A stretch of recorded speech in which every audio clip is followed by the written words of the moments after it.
Good evening, everybody. Hi, jury. I see the same jury as I saw yesterday. So, a lot of the slides you will see which will be as common as what it is. But today's topic is a little different. It's about innovation in the entertainment space. So, I will skip some slides. Yeah, so I'll skip some slides and go to the point and maybe give you more time to grill me with more questions rather than the same presentation. These things I've mentioned yesterday, the products and services I've mentioned yesterday, you already are aware of that we are the largest in the mobile video space in India today. We do about 55 million views every month with 7+ million unique users. This I've mentioned. So I'll go to the key differentiator, which is pretty much a single slide here.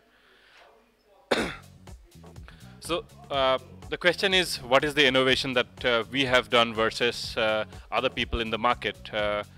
The traditional way of streaming in India or globally has been cutting a small capsule of videos which could range anywhere from 30 seconds to 1 minute, process it, send it to a phone, and after the capsule has been downloaded, user has to wait for a few seconds for the capsule to download, and after it has downloaded, it will start playing. While you're playing that capsule, the second capsule is getting downloaded because it's in the queue. And if your playing speed of the video is faster than the download speed, then you will see a buffer. If your playing speed is slower than the network speed, then you will not see a buffer and it will work seamlessly. And because the network is not stable and it keeps varying, you end up looking at a bad experience of buffered videos every now and then, which is why the mobile video space has not taken off so well in this market compared to the other markets, which has a little more stable networks. So this is where we actually thought of Zynga, and this is why we started Zynga at the first foundation place. Because when we started Zynga, we started looking at this space from the user's point of view, that how does the user look at this service, or how would the user look at this service. So for example, when a user is driving a car, he does not care if it's a Peugeot engine or it's a Ford engine or it's a Ferrari engine, as long as it has its basics right, which is it has the right comfort, right safety, right fuel efficiency, right power that he's desiring. He does not care what is going inside the engine or how is the engine functioning. In the same manner, for us to give a service, the user experience is what is most important. That was the first challenge, technological challenge. Second was right content. Third was right pricing. Fourth was overall experience and affordability put together. So the first challenge was obviously the technology challenge. So what we did is, if you see the first row is what what has been happening. So they cut a video, they capture video. Second is they cut a video in a range of 30 to 1 minute, seconds to 1 minute, process the video, send it to the phone and start playing it, and back to back they play that. In our scenario, the change that we made was, we also did similar concept, but we went down to the finer level of doing it at a frame to frame level. So every second in a traditional video from satellite has 30 frames. In the first format, they reduced the 30 frames to 15 or 10 frames and then compress the video of that capsule. In our case also, we reduce the frames from 30 frames to 20 frames. We don't go further down to 15 or 10 and yet be able to compress it. But what we do is, we take each of these frames, convert them to a data packet, and then send it to a phone, which is why the continuity of the process is much faster, which is why the experience is much more seamless. You can't guarantee a network uptime 100% while you're on the move. So even if the network drops to 0, which happens while you are making a phone call or while you're doing a text or something else, in that scenario you will get a discontinuity of service for a few seconds, but the resumption time of coming back to the service is quite instant, because the packet size are very small. You don't have to wait for a 30 seconds buffer. So that's the innovation that we made technologically. When we moved on the content side, we basically aggregated a lot of contents. We did a small change in business model there, which also is more like a change in business model from the traditional format, which is where what we said is, like I was mentioning yesterday, that if you watch Discovery Channel in the evening, it is the best channel to watch. But if you watch Discovery Channel in the afternoon, you see a teleshopping network going on selling you things that you don't want to buy or you're not interested in. At that same stage, what we did is we discussed with the content owners that we should be allowed to change the schedule of the programs. So because the prime time of mobile is from 11 to 2 o'clock in the afternoon, I should have the authority to take a program from the evening and put it in the afternoon, or a program from the previous night and put it in the afternoon, which is more interesting than what you're seeing in the afternoon as a teleshopping network product, which we've signed up with about 100 plus TV channels now, and we are doing that to give the users a better user experience, better content, more relevant content. Then we move to the price point. The traditional mechanism has been to work with operators, do a billing with the operators, do a subscription charge, take a revenue share which reaches you in 8 to 9 month cycle. So your total exposure time for investing in the business when you start is roughly about close to 2 years. So which is when we thought that if we have to invest in this for 2 years, why not invest in this forever? And we decided to go operator agnostic, and we made it free, both on the web and mobile version. Going beyond this, when we've given content free to users, given them a good experience, now came another hurdle that we saw is for every product of our kind of nature, one has to download an application. That's been the trend going on. So everybody has to download an application, configure the application, and then start using it. So we as a company are running a race against the handsets being released to the market versus we have the capability to port it. So I have to have a band of people sitting there and porting into new phones, new screen size, new keyboards, new layout, touchscreen, not touchscreen, new OS, Java compatible, not compatible. So all those were issues. So what we did is we picked up the codes from the client side and put it on the server side.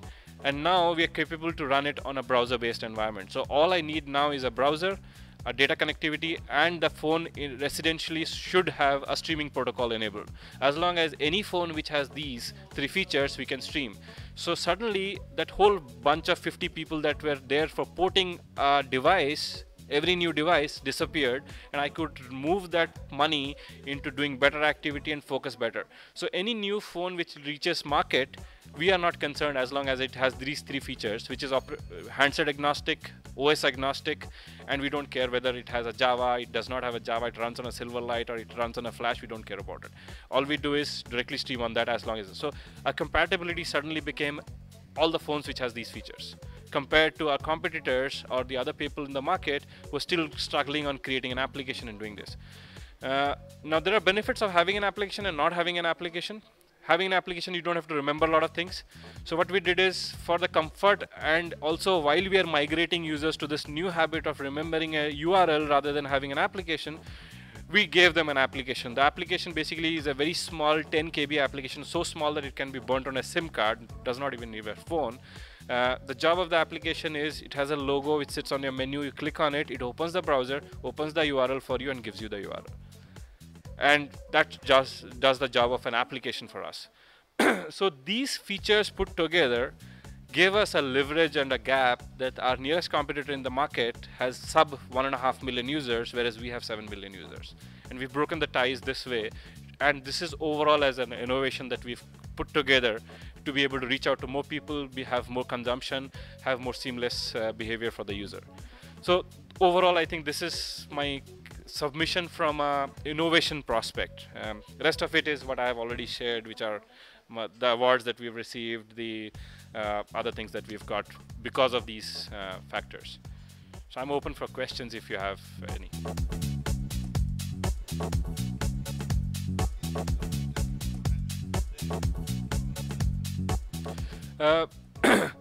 So additional features are the innovation piece that I mentioned, which I did not mention in the previous discussion yesterday. So innovation in terms of not having an application and having browser-based delivery, having a delivery of real-time streaming over frame-on-frame streaming compared. Yeah, so these are some of the 2 critical. Then business model wise, we've moved out of the operators and we are doing directly to consumers. We do not charge users, we make it free. We give a host of services, and we have the capability to change the content, making the content more interesting compared to what it has been existing. So normally everybody else, they just downlink the content or live TV and stream it as is, whereas we downlink and store, and wherever there are non-interesting contents, we replace that with interesting content from the same TV channel. While you have taken care of packet delay from the customer experience, Right. what happens in case the packet drops? So- Because your frame, when you're doing frame by frame, Right. then the chances of dropping are more than a larger frame. No, it's actually the other way around. So when they ship a capsule, which is a capsule of 30 seconds, and if there are packet drops happening on that, then the capsule gets corrupted, which means the capsule will start downloading from scratch again, which means if you have normally if the network is fine and it would take 3 seconds or 5 seconds to buffer, if the capsule gets corrupted, it will restart from the beginning and start again taking another 3 seconds. In my case, it's milliseconds that it takes to download that, and even if the packet drops, there is a backup packet coming in which will replace it, which is why the streaming is seamless and experience is almost as clear as continuous video. Because see, if you look at it from a user's point of view, yes, because the size is smaller, so I can reach faster, resumption is much faster. If you look at it from the user's point of view, what do they want? They want to first see a content on the phone. So the first challenge is to be able to see it. Good quality, bad quality comes later. To be able to see it as a continuous is the first effort. Second is, now that I have started seeing it, I want to see it continuous.